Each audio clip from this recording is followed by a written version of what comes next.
Coming up, when you're looking at your competitors' data, which tool has the most accurate revenue and downloads data? Stay tuned. What is up, App Nation? It is Steve P. Young, founder of AppMasters.com, the place you go when you want action-packed content related to helping you grow your app downloads and your revenues. And today, we took a look at all our client data and looked at the data from all the different ASO tools out there that estimate downloads and revenue to give you the exact data on which tool is the most accurate depending on revenue data. So without further ado, let's get into it. And joining me today is a member of our team, Bhavya, who put this entire presentation together. Bhavya, how are you doing? I'm doing good. All right, Bhavya, let's get into it, shall we? So let's break this down. So we took an app that's making less than $5,000 a month, and we're showing you the data. What did you find, Bhavya? For the app that has revenue less than $5K, Mobile Action shows more accurate downloads data for the app that has less than $5K revenue. And we've even seen this around like 10K data, like around 8 to like 15K. Mobile Action tends to have really accurate data when it comes to much smaller apps. One thing to note is we did pull proceeds just to give you the exact proceeds that the developer is making, our client is making, but these guys will probably report revenue. So just keep that in mind as we break all this numbers down as well. So let's take a look at a bigger app that's less than $50,000 a month. For the app that has more than 50,000 downloads, the Sensor Tower shows the approximate accurate revenue data for those apps that has revenue around $100K. So it looks like here we're seeing Sensor Tower is a little bit accurate, but pretty far off. And then mobile action starting to come into play. And I think this is where it gets tricky, right? And there's going to be wild fluctuations.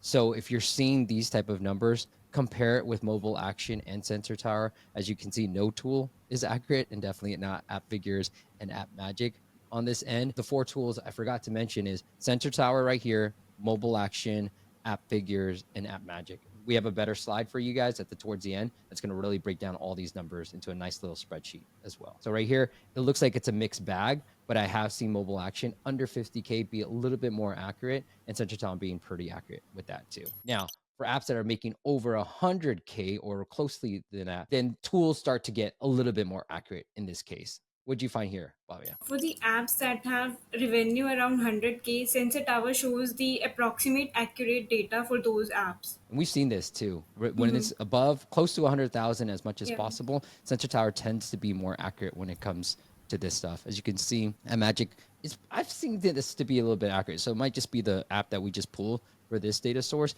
but AppMagic is okay too.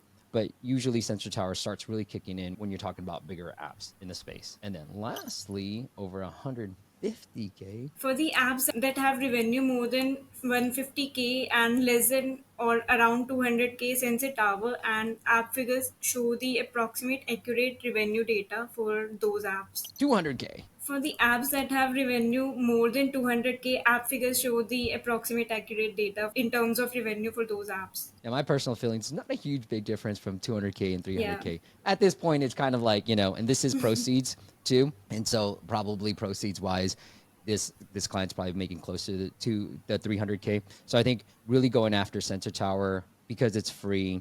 AppFigures has pretty accurate scores too, but really pay attention to Sensor Tower. When you're looking at an app and Sensor Tower is saying it's around 100,000 or above, then it's probably the most accurate when it comes to that. As that's where mobile action gets a little bit tricky on this end too. And also one more thing to add, in the AppMagic, it shows that the revenue is only for the iPhone side of things and it does not include iPad. Here's a spreadsheet that broke down everything that you saw in the presentation for apps that are a little bit under 5,000. As we said, mobile action tends to be a little bit more accurate. I would almost say in the 11,000 to and above range, mobile action tends to be the more accurate data. Now, for apps that are making around 50 and above, I think that's where Sensor Tower, right, Bhavya, tends to kick in, and they tend to have more accurate data along with AppFigures. So you can see this app that's making 192,000 in revenue, Sensor Tower is starting to be a little bit more accurate, whereas mobile action is starting to underreport how much revenue this app is making.